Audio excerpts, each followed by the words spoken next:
Toby Keith passing away Monday night at the age of 62. He got cracker controlled? I didn't have anything to do with it. I'm sorry. After a battle with stomach I wish I did. cancer. A statement posted on his Instagram page saying the singer fought his fight with grace and courage. No, he didn't. He probably died shitting himself. They always say this about these reactionaries that die. Why do I hate Toby Keith so much? Like, I'm not a country music fan. I don't give a shit about country music.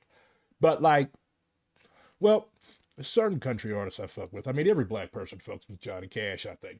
But, like, this guy was almost singularly responsible for the rise in street-level Islamophobia after 9/11. Like, I was a kid, but I still distinctly remember people running around attacking Sikhs and anybody that they thought would pass for Arab and doing horrible things to them, just like rolling up to the gas station and blowing away the clerk. Like, shit like that happened. And he did this one particularly horrible song called Courtesy of the Red, White, and Blue.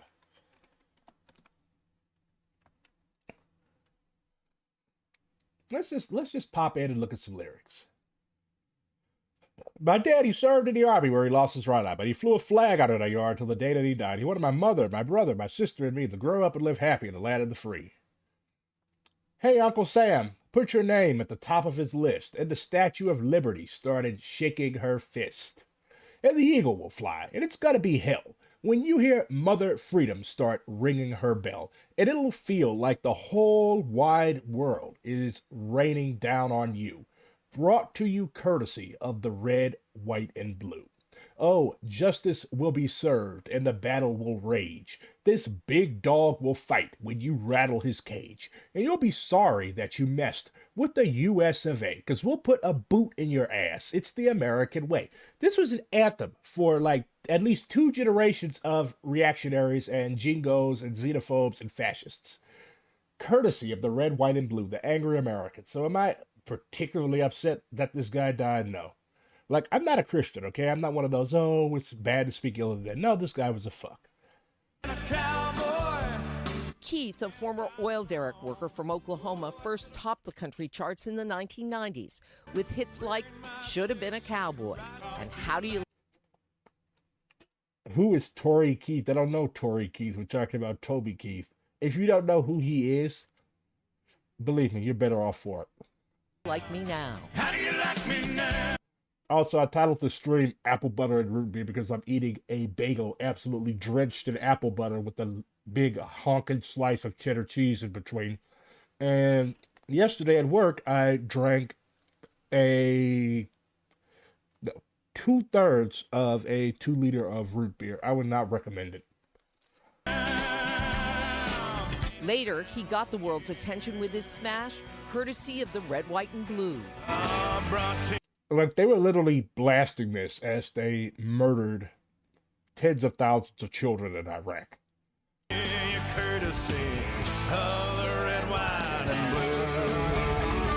Keith telling Today in 2019 about the impact of performing his In this particular case, we should separate the artist from this life. patriotic songs Shout out to Comrade Toomer.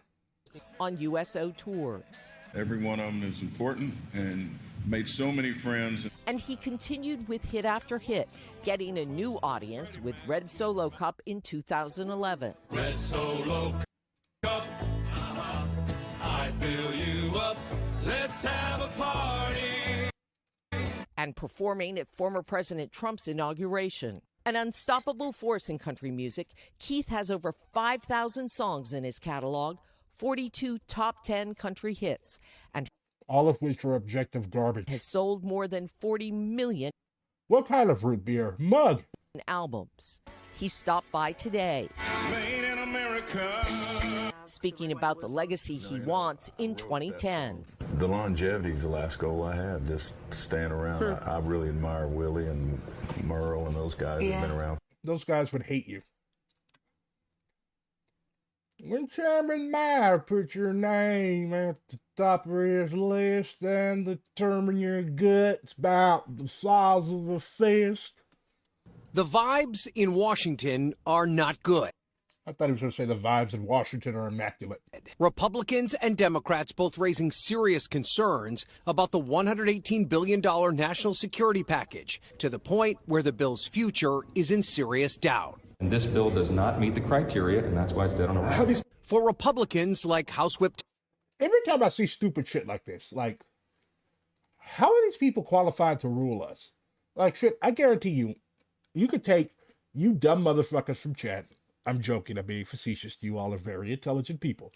But they could take y'all from chat and put y'all in Congress, and y'all will literally do a better job than these people. Like, just incompetence all around. Tom Emmer, the bill does not do enough to address... Of course, they're playing with Biden. Like, they're trying to make Biden look like an ineffective ass, which he does very well himself. But, like, come on, bro. The border crisis. You have given us a product that, quite frankly, is offensive to the American people and unacceptable. But I think your existence is offensive to the American people, to be honest. The Democrat who led the negotiations, Senator Chris Murphy, says the concerns are not related to the policy, but instead the politics of an election year. What they seem to want is just chaos. They want to keep the border unsolved as a problem so that it benefits them in the upcoming election. Trump slamming the bill again overnight. This is a Democrat trap that would be so stupid, so foolish to sign a bill like this. If the bill stalls, it will mean there will be no path toward changing the situation at the border. Frustrating for Sheriff Javier Salazar on the front line. Every one of these sheriffs and like a large percentage of these cops on the border is Hispanic. Like, you're being used to oppress your own people. Majority Leader Chuck Schumer harshly criticized Senate Republicans on Tuesday for deciding to oppose the packages as currently written, accusing them of acting on Trump's marching orders. We all know what's going on here. Donald Trump would rather keep the chaos at the border so we can exploit it on the campaign trail. Why don't we just let them all in? Like, honestly, they fight cops. They are major contributors to the health of the American economy. Like, honestly, let's just fill Congress full of migrants. Grant them immediate citizenship. I mean, these people have actually worked for a living. Like, you want a working man's candidate, you can't do much worse than a migrant. Well, you can't do much better than a migrant. Yeah, like, let's just grant them all citizenship. Let them come in. Kick all these imbeciles out of Congress and the White House and elect them president. And elect them to Congress.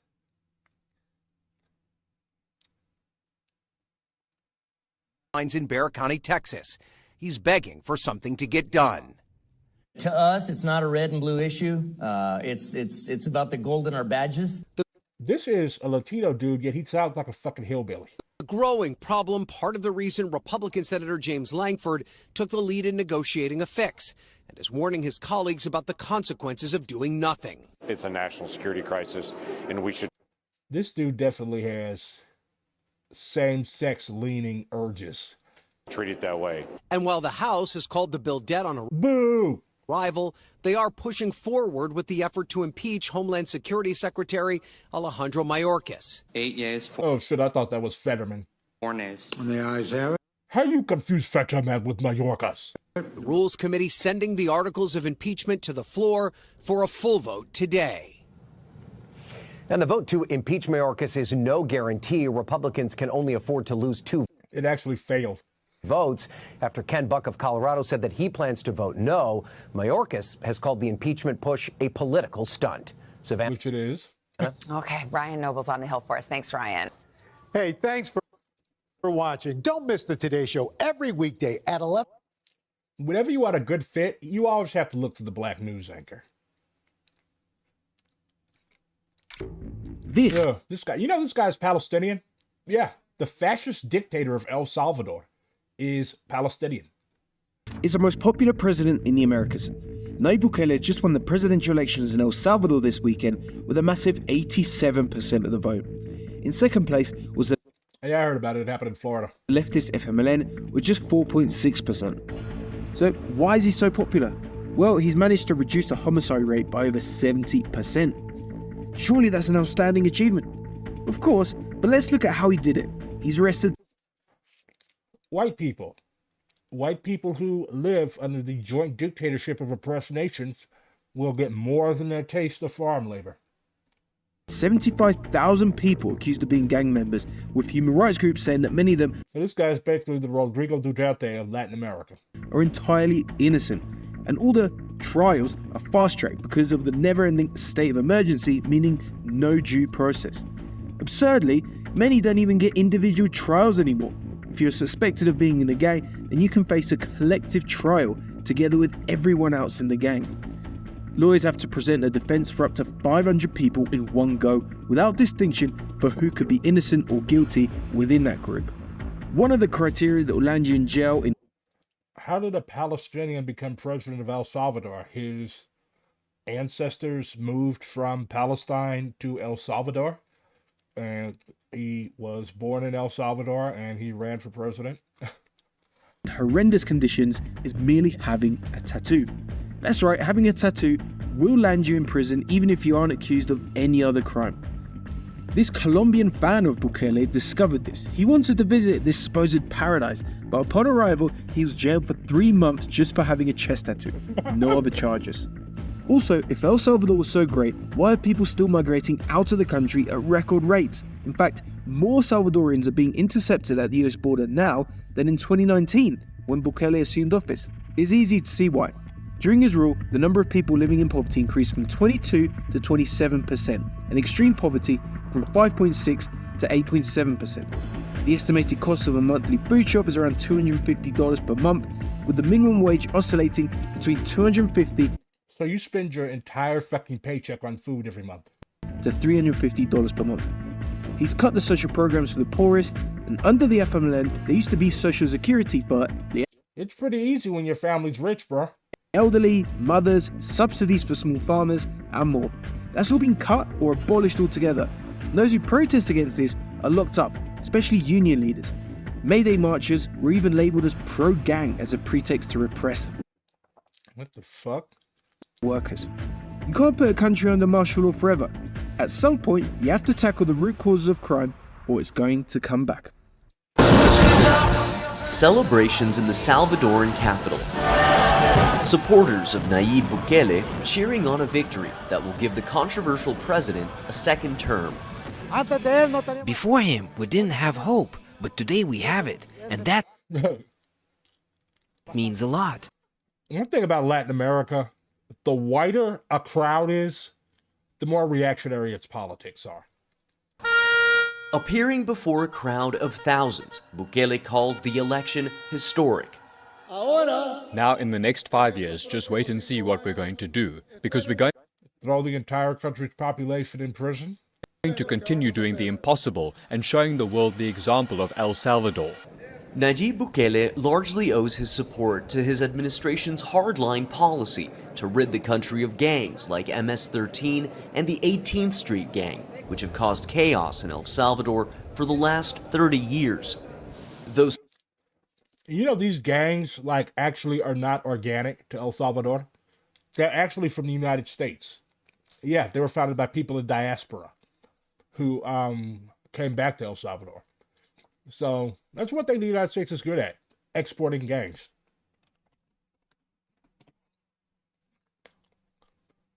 Yep.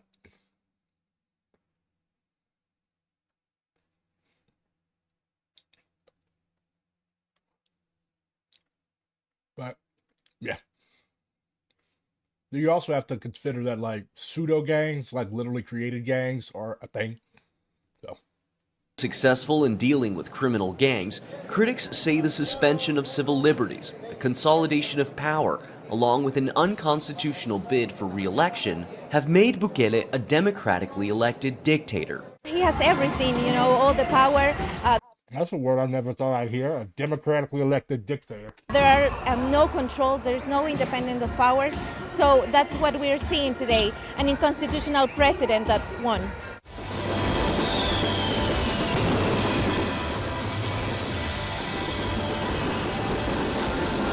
Even though there wasn't... Are they playing It's the End of the World as We Know It by Rem? Even though there was an expectation that Salvadoran President Nayib Holy shit, he's totally would messed win off. by a landslide, the celebrations here in El Salvador's historic center are still massive. Though human rights and They are. They're playing It's the End of the World as we know it at this guy's victory celebration. civil liberties advocates continue to warn that El Salvador is walking a dangerous tightrope. For a majority of Salvadorans, the promise of a future where safety and security is the norm outweighs just about any other alternative. Manuel Rapalo, Al Jazeera, San Salvador. CBS News, Roy. Chucky's got cancer. I mean, I knew he had something because if you look at the dude's fingers, they're like fucking Vienna sausages. Royal contributor Amanda Foreman is with us now over the phone. Amanda, talk to us about one thing we've been wondering here is, well, actually, we can see you, not over the phone. Thanks for joining us in the flesh. All right, Amanda, we were wondering, who can take over these public-facing duties? I would imagine that Prince. Yeah, William. William's the one that probably flipped the fucking radiation machine on in the first place to give him cancer. I'm sorry, Papa, but I'm simply not going to allow you to reign for 20 years. I am not going to be in my period of debilitation when I assume the throne as you were. I learned quite well from your example. Thank you. Now please accept this dose of radiation. William would have that. We were just listening to our partners at the Weather Channel. The BBC talking. The Weather Channel? They are reporting on my cancer diagnosis on the Weather Channel. About Camilla and her prominent figure, but I know that the king has. Do I think that King Charles will pass away? I think that we all will pass away. Like, they haven't developed an immortal human being yet. When are they going to abolish the monarchy? Honestly, every poll that I've looked at, like, that talks about whether or not the Brits want to move towards a republic, like, they have the monarchy, like, leading. If there's a particularly unpopular royal, or if there's a royal who does something, like, incredibly stupid, then Republican sentiment, like, jumps, but then it goes right back down. Because, I don't know, they're just ridiculously attached to these people, I guess. And the Brits are fundamentally not a revolutionary people. If you know anything about the British, they are a fundamentally conservative people. They like tradition. They like order. They like carrying on as their fathers and their grandfathers did. So I don't think they're going to be abolishing the monarchy anytime soon. Advocated for a slimmed down monarchy. What would that mean given an incident or an event like this one where he cannot present or... Yeah, they were also portraying Queen Elizabeth as a firm anti-apartheid activist. I mean, yeah, she did definitely like apply pressure to Margaret Thatcher because she thought that Thatcher was making the country look bad and leading to civil unrest. But one thing about the Brit royals is that they're not supposed to be involved in politics whatsoever. But of course, Elizabeth II, like, she was able to apply pressure because she had ruled for so long. Like, people really don't like Charles as they liked his mom. So, yeah, he's not able to apply that type of pressure. Or face the public in those types of duties. They're not even Saxons, they're Germans. Well, I guess Saxons, the Anglo-Saxons, were originally German. So, the wheel of history. And who could take over those roles?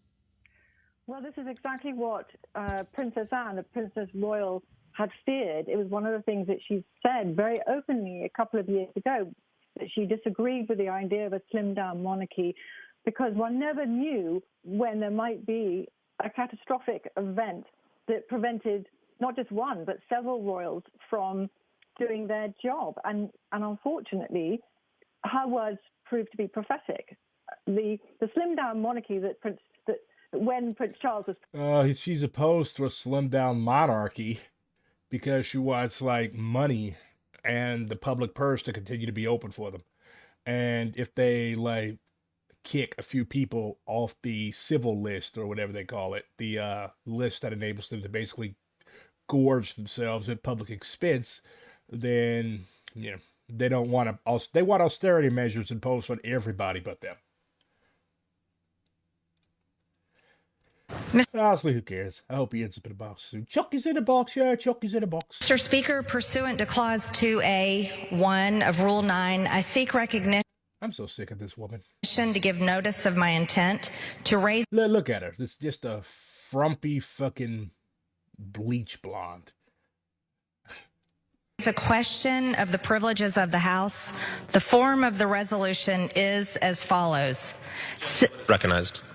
Censuring Representative Ilhan Omar of Somalia. Why don't they leave this poor woman alone? Why don't they leave? Like, have they censured Lauren Boebert for getting fingered in a movie theater? Like, this lady, Ilhan Omar, was giving a speech in Somali in front of Somali people. What exactly is wrong with that? Did she call for an armed insurrection against the United States? No. Did she call for 100% support for Hamas as she should? No. She was just giving a relatively low-key speech to her constituency, the people that had her elected, a substantial portion of which are Somali. Like, if an Irish American congressman gave a speech to the Ancient Order of Hibernians in Gaelic, would there be an issue? Would there be calls for the censure of Rory McKennedy or whatever the fuck? If an Italian American congressman named Vito Bruschetta gave a speech in Italian to the Sons of Italy, would that be an issue? This is 100% unmitigated, unabashed racism. Minnesota. Oh, what's up, DB Cooper? Still living large off the proceeds of your notorious bank robbery? Well, airplane hijacking? I see what she's going for there. No. Or she honestly doesn't know because she didn't pay attention to geography. I'm not sure, but that is Marjorie Greene. And she was, as you saw, talking about Ilhan Omar, and based on a completely purposefully mistranslated version of a speech that the Congresswoman gave and wants to censure. There's no border war between Venezuela and Guyana. They actually, I think they went to Barbados or another one of those islands. And they actually sat down and talked. So there is no border war between Venezuela and Guyana. There's still contradictions over the border. And it's still kind of edgy, but there is no war. Her. Now, censuring is what she is trying to do on the floor of the House. She would love to go much further than that, as she will explain on Twitter. Today I introduced a censure resolution against Ilhan Omar. And the reason why I did that, and I'll just say this, censure is not going far enough. If it were up to me, we would expel Ilhan Omar and... Really? They're giving Ilhan Omar shit for being a black woman, a relatively progressive black woman that speaks Somali. Yes. Deport her. This has no similarities to how triggered the Brits get when Irish people speak Irish. I don't think there would be a call for the expulsion or censure of a Gaelic-speaking member of the House of Commons because he or she speaks Gaelic. You cannot compare the immense racism that black people, especially black women who are of, I guess you could say, non-American descent face here. Am I saying that there aren't any parallels? No, but I'm saying that this is especially insidious here in the United States. Her out of the United States. Her comments are outrageous. Ilhan Omar is so hot to me, says DB Cooper. Okay, you dirty old man. What is it with people? I don't know. What is it with people being horny? What is it with people being horny? Keep your horniness to yourself. I'm very British in that regard. Keep your horniness to yourself. She's acting as a foreign agent within our very government. So are you going to expel all the people working on behalf of AIPAC and these other Zionist agencies? Or are you like, what proof do you have tying Ilhan Omar to any nefarious work on behalf of the Somali government? Like, what exactly does the Somali government have the power to do? Like, AIPAC has literally corrupted American politics for decades. But I don't fucking get it. Like, what exactly can Somalia do to the United States? She She said the U.S. government will only do what Somalians in the U.S. tell them to do. She did not say that. They will do what we want and nothing else. They must follow our orders, and that is how we will safeguard the interest of Somalia. She also said, for as long as I am in Congress, Somalia will never be in danger. Its waters will not be stolen by Ethiopia or others. Sleep in comfort knowing I am here to... This woman could barely speak English, but apparently she's now an expert in Somali. NBC's Steve... I'm sorry, I could have listened to so much trash in one night. Kornacki is at the Biden's approval slips to the lowest point in presidency. I wonder why. big board with all That's what MTG is going off of. and all of the things that we need to know about this poll. And NBC News' Mike Bentley is in Las Vegas, where he's been following President Biden. So, Steve, I have to come to you and this board. It's What the fuck is Biden doing in Vegas? Gambling away what remains of the national treasury? pretty brutal when you look at this poll. So tell us a little bit about these numbers. Yeah, I mean, from the president's standpoint, certainly it's concerning to be behind Donald Trump at all, certainly by 5 points. That's the largest lead Trump's ever had over Biden in our polling. And I think what's more concerning from Biden's standpoint would probably be the overall trajectory of this. And I'm talking over the course of years, because we started polling Biden-Trump matchups back in October of 2019. Our very first poll back then had Biden ahead of Trump by 9 points. And you could see all the way, 12 polls in the 2020 election cycle that we took, Biden led in every single one of them. It never got closer than 6. The lead we tracked as high as 14 for Joe Biden. Of course, Biden ended up winning the popular vote by about 4.5 points.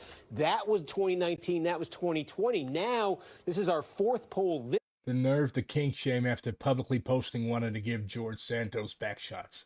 I'm sorry, but the post that I quote retweeted was asking who is your problematic wood. Problematic wood. I like what I like. I have a thing for Latino guys, I'm sorry. Except, yeah, Brazilians in the American mind are considered Latino. This cycle, starting last June, we had Biden ahead by 4. That already was closer than any poll from 2020. BRG, you should do an episode about the opportunist and revisionist communist. You used 3 sets of quotes. I'm impressed. Regimes of Somalia and Ethiopia. I should do a lot of things. Particularly the Dirk. I actually had a conversation with the dude at a gas station once. He was working there, and he actually grew up under the Dirk. And I think his dad and several of his uncles were part of the revolutionary organization, the actually revolutionary organization that was fighting against the Dirk, and they were all disappeared. Like you never saw them again. So yeah, pretty grody shit. And then from there, it went to a tie in the fall. It went to a slight Trump lead in November. BRG stands for black and really gay. And now, as you say, that is the first time I've heard that. Wow, such a creative chat tonight. A Trump lead of 5 points. So not only is the entire political and polling atmosphere very different from what we saw in 2019 and 2020, even within that, there's a trend here that's developing in our poll. Was at 46 at the start of 2020, lost re-election, and here's Biden 9 points under where Trump was, the only 2 incumbents seeking re-election to have a number this low or even lower. You got to go back to George Bush Sr. in 92, Jimmy Carter in 1980. Joe Biden is basically a mashup of both. Those are not good precedents if you're the Biden White House, and if you just look at this by issues, ask folks what's the most important to them on the economy. Trump with a 22-point edge over Biden on securing the border, a 35-point edge. Right now, Trump over Biden. You're never going to secure the border. Like, it's amazing how this is dragged out as a political football year after year after year after year. Okay. When you're, first of all, like, this is inherently racist, because when you're talking about the border, like, it's never talking about the extremely porous Canadian border. Like, you can literally stand in an alfalfa field in North Dakota or on a livestock ranch in Montana and literally walk into Canada on accident. So there's no talk of securing the Canadian border. Like, if I were a terrorist or another type of icky, gross person, like, I would cross through Mexico. Of course not. I would cross through fucking Canada. Like, I could literally infiltrate the United States by walking through a fucking field. Like, they might have one fucking drunk border patrol officer or a Mountie on one side of the border. And then you've got this fucking drunk, bought-off Border Patrol agent on the American side. Okay, evading those guys is easy. Like, maybe I should do a stream where I literally sneak into Canada. But, like, bro, they never talk about the Canadian border. They never talk about the Canadian border. When you hear talk about the border in the United States, it's always like keeping those filthy brown people out. It's a dog whistle. On that, and then there's this. The necessary mental and physical health to be president. We were checking this a lot in 2020. It was basically a wash back then. 41 said Trump had it, 38 said Biden. Look at this now. 46% say Trump has the necessary mental, physical health. Trump has neither of those things. Only half that number for Joe Biden. And finally, I think this may be the most concerning of all for Biden. It's the simple question of competency and effectiveness, asking which candidate has the competency and effectiveness to be president. In 2020, this is what... BRG has the competency and effectiveness, and I also have the necessary musical. That needs to be a word. I also have the necessary mental and physical health. The only thing is, I'm not old enough to be president. I'm not 35 yet. Biden kind of ran on, and he led Trump when we asked this question in 2020 by almost 10 points. Now, Trump has an advantage in our poll of 16 points. Just a complete reversal on that basic question of competency. And Steve, the more you talk, the worse it seemed to get for President Biden. You know, people actually have been doing that. They've been like writing my name into random spots on their ballot.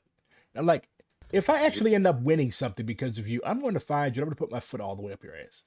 Oh, this is interesting. Somebody in one of my YouTube comments actually recommended me this guy. He's Dr. V's Revolution Will Not Be Pesticides. So he's in Grenada, a country with a revolutionary history. Let's see. The Fedon Rebellion, 1790.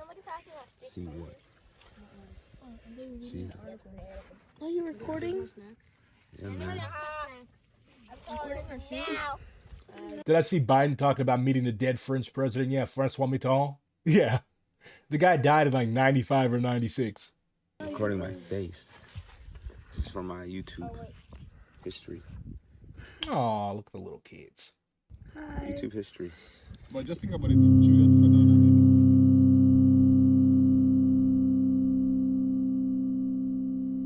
The transatlantic slave trade, persisting from the year 1500 to 1867, was the largest forced migration of people in human history.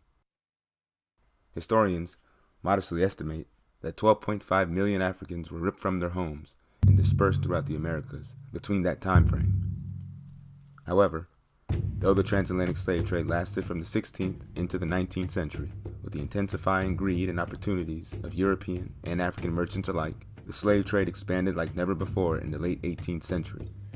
Hello, BRG. I wanted to ask, I heard from some comrades, you mean people on the internet, that the deprogrammed people are revisionists because of their softness. What do you mean softness? They don't talk enough edgy bullshit about protracted People's War that possibly never may happen, that they're certainly not planning for. Like, what do you mean softness? And their praise of the modern day PRC. I mean, people have the right to believe whatever they want to believe. Like, there's people in Black Alliance for Peace that believe that China is a positive force for good in the world. Like, I don't care. Like, I'm not going to lose friends and comrades and colleagues just because they think that China is still socialist. Do I believe that China is still socialist? Absolutely not. I believe that China is a capitalist imperialist country, but I'm not going to lose friends about it. Like, I have friends who are not Maoist. That, I think, distinguishes me from a lot of people who are Maoists. They seem to think that the only people who are any good or who have anything to offer to what semblance of a movement we have in this imperialist shithole are other Maoists. And that's an extremely bad way to look at things. We should have friends from all tendencies, as long as they're not fascists. The intensification of the transatlantic slave trade in the second half of the 18th century meant that there were proportionately more Africans in colonial America. In fact, by 1820, enslaved Africans... What's the channel? Dr. V's Revolution Will Not Be Pesticides. ...made up 80% of all people who embarked for the Americas since the year 1500. And with more enslaved Africans in colonial America, also meant more resistance to enslavement. This rise in rebellions against the institution of slavery coincided with the Enlightenment era in the Atlantic world, and all that entailed. As European commoners and their descendants were demanding freedom and justice in their respective lands, so too were the Africans.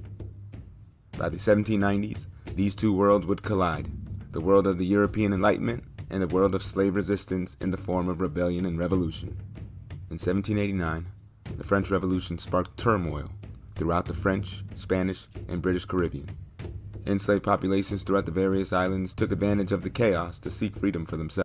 Look, I know a couple of those guys. I know you Gopnik and I know Kaki. They're not like hardcore revisionists. Like most leftists on the internet are unfortunately China boos.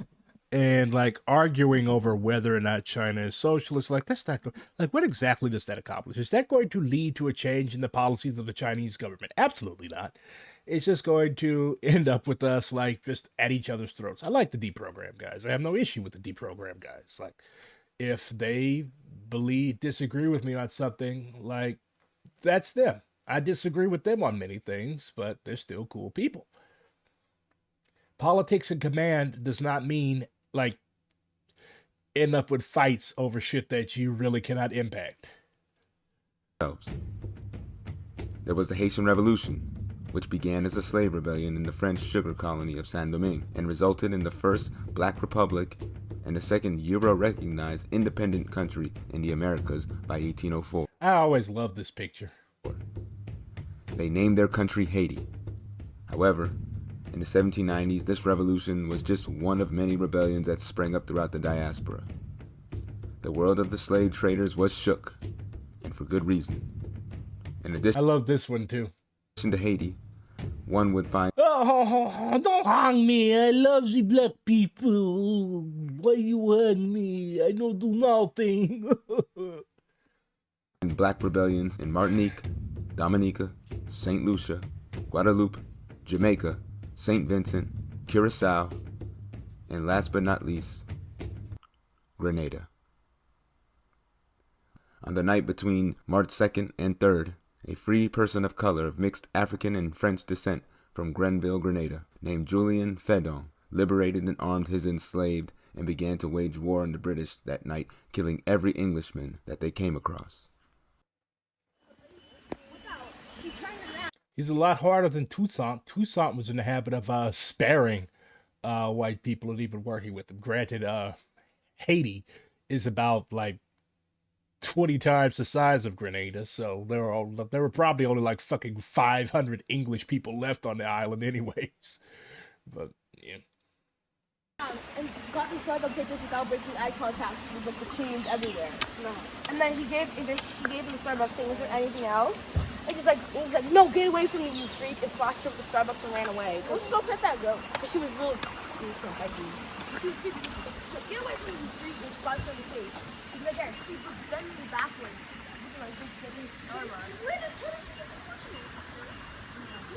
What a beautiful fucking island. Like, it's beauty everywhere. Like, this is what Columbus found. This is what Columbus came across. Like, just green everywhere. When you read his travel logs, like, he and his crew just, like, shook by the immense beauty and verdant lushness of these islands.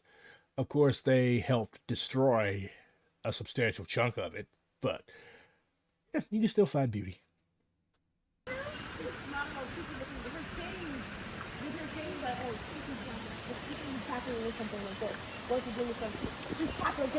Williams, and I'm one of the tour guides on the island.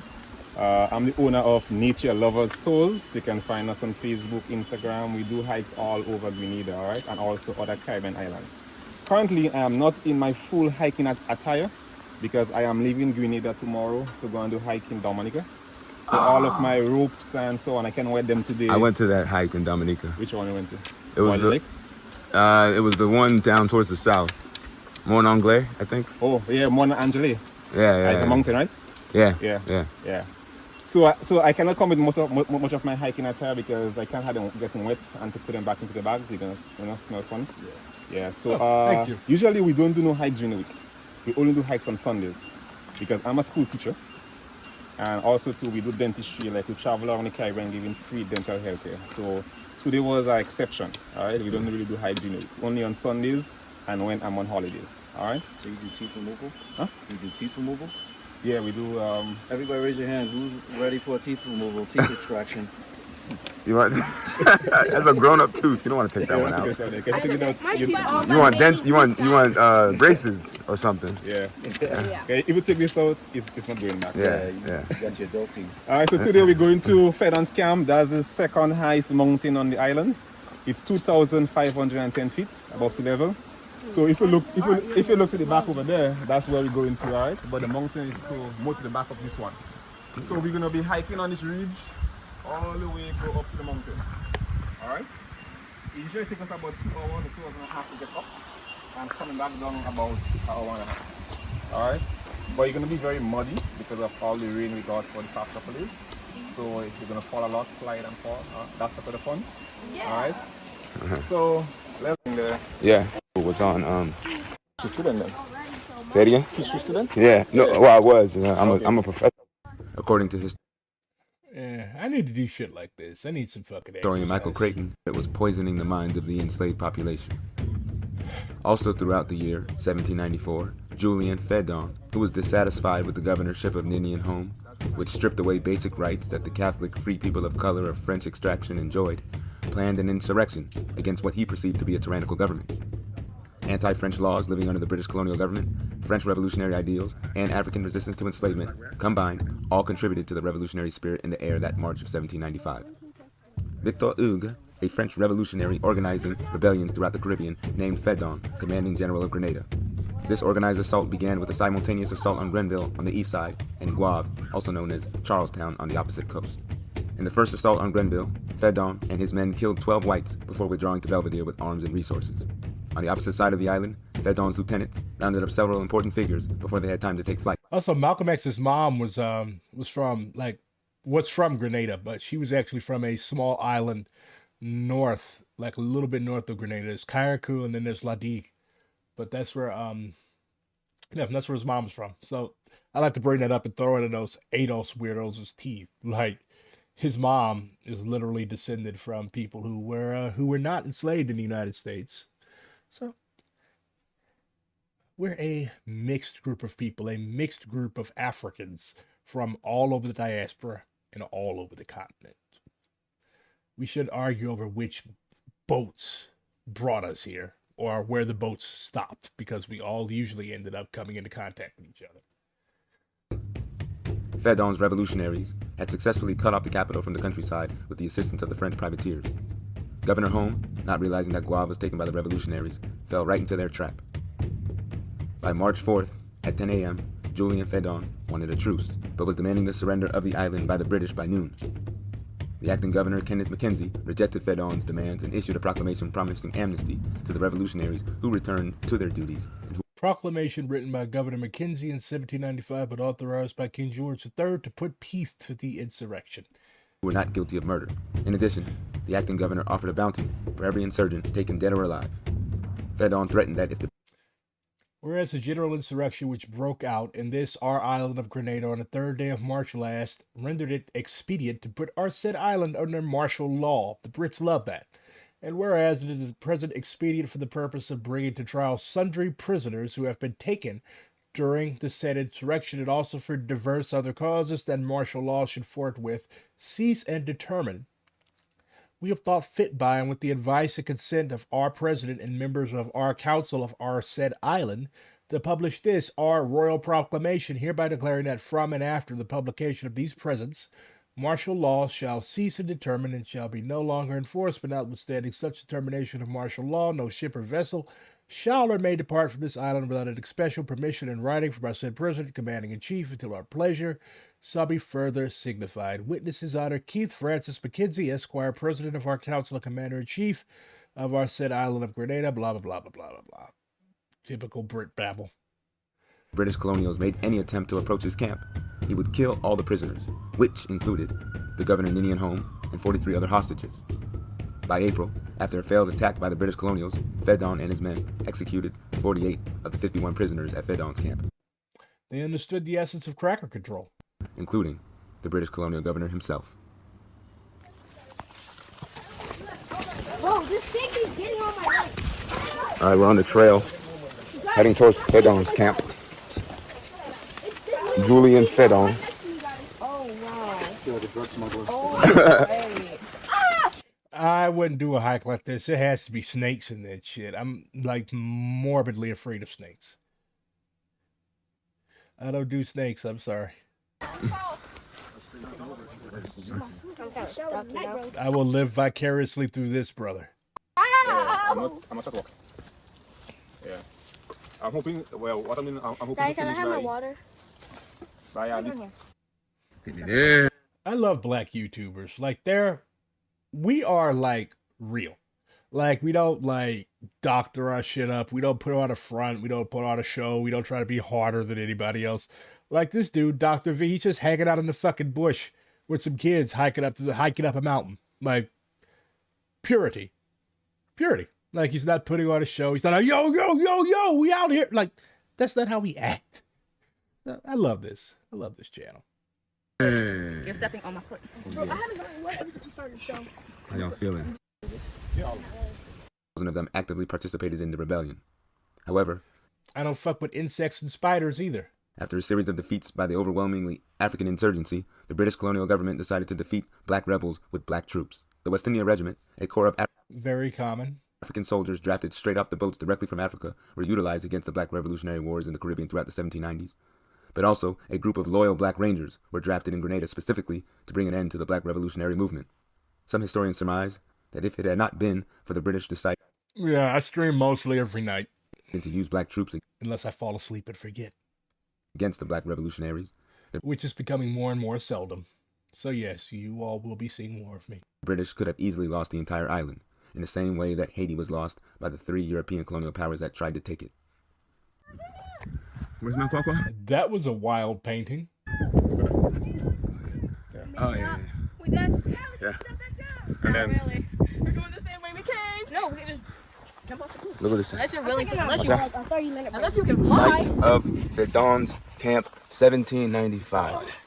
Unless you can fly. You can jump right down there. Look at this. Yeah. The trees, like, now the trees are overgrown. Yeah. So before we can get, like, get a 360 view of everything. Oh, yeah. Yeah, this is typical maroon country. Like, white folks weren't playing around in this shit. Yeah. It's the perfect spot for an enslaved camp. Reunion, I'm not doing this again. I know, y'all can go and have fun in the mud. I will gladly watch them. And what's the name of this mountain peak called? Fedon's Camp. Oh, that's the name of it? Yeah, Fedon's Camp, yeah. And that's the second highest mountain on the island. Right now we are on Fedon's camp in Grenada. Tour guide is going to give us a little history lesson on it as well. 2 hours. Okay. We started roughly about around minutes to 12. So our tour stops. I already have insomnia. Yeah, 12 minutes. I don't have hand sanitizer. Back to snack. No? Back to safe. Wait. Does everybody have hand sanitizer? We're gonna be yeah. The total losses between 1795 and 1798 were 2 million sterling. In the years during the Fedon Rebellion, the importation of African captives waned and never picked back up to the I smoke Marlboro Blacks numbers pre-rebellion, before the abolition of the transatlantic slave trade in 1807. Moreover, it could be argued, are humans naturally tribal or are they programmed to be tribal? I think as a matter of survival, I think that we developed the affinity towards people who like bear certain similarities to us, who are within the same family group or whatever. But we're not in the fucking Stone Age anymore where we're hunting mammoths and other such things. So there's no reason that humanity cannot unite and actually work towards a common goal across these arbitrary national borders and racial and religious lines.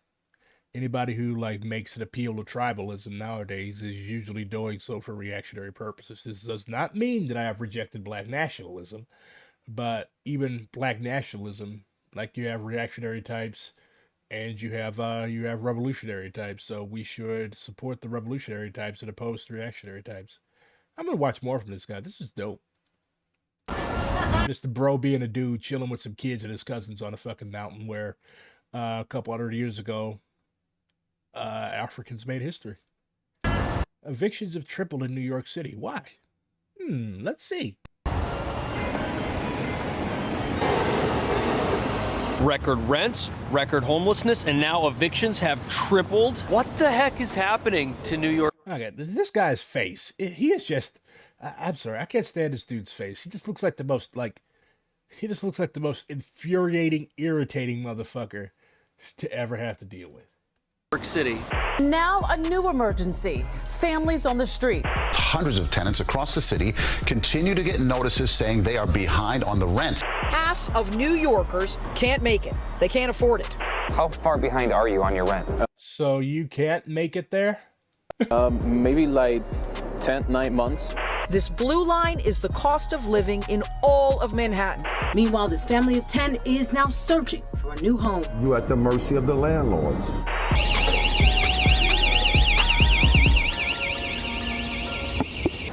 Bad news if you're a renter. And that's because evictions are surging right now. In fact, last year, city marshals carried out 12,000 evictions. And on top of that, there have been 550,000 eviction cases filed since 2019, which is like serving evictions to the entire populations of Buffalo and Jersey City put together. And that's why we're gonna find out why evictions are up, where people go after they get evicted, and we're gonna talk to a local realtor about what people who've been evicted can do if they still wanna find an apartment in the city. If you've been evicted, can you still get a New York apartment? Yes, you can, but it's complicated. But before we learn what you can do to get an apartment after losing one to the eviction process, it's important to first understand why evictions are up in the first place. The problem here is back rent. So many families are struggling to catch up, and the number of those...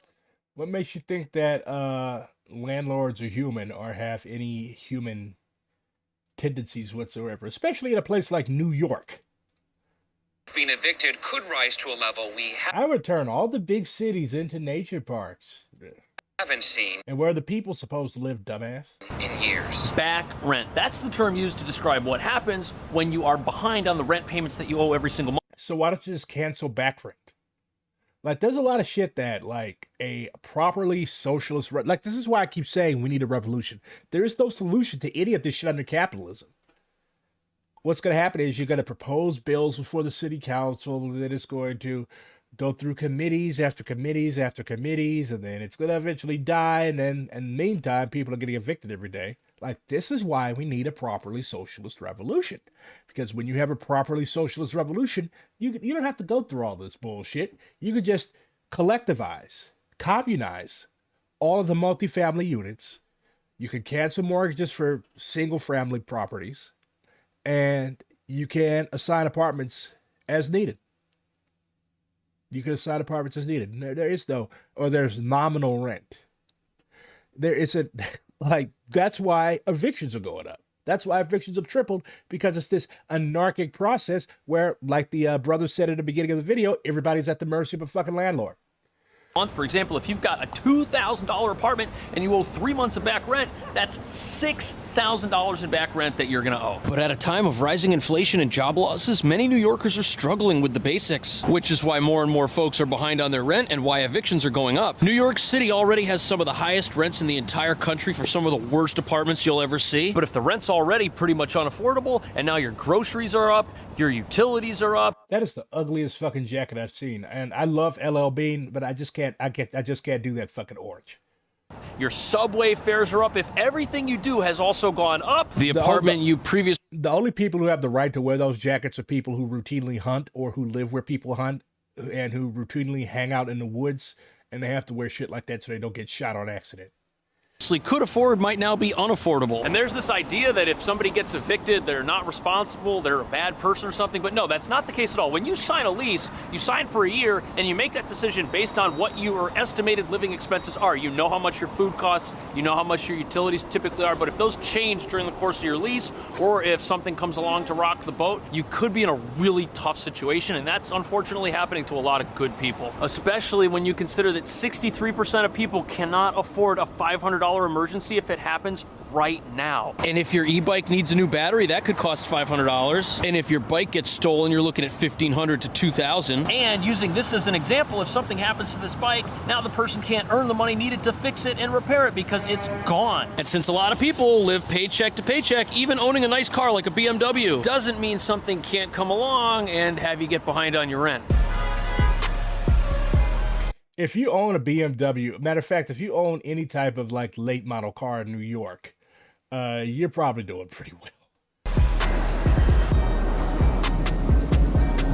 Like thousands of people, he doesn't have the back rent to stay in his Bronx apartment. It was very frustrating for me not to be able to have the money to pay the rent. I fell behind. Fell behind after having surgery. Man, that is such a sad story to hear, but it's an unfortunate reality for many people living here in the city, and it's only going to become more common as things. So what are you going to do about it besides make content off of it? God, take you and your ugly punchable face and your ugly 3 years jacket ago. elsewhere. Oh, Myanmar's military is losing.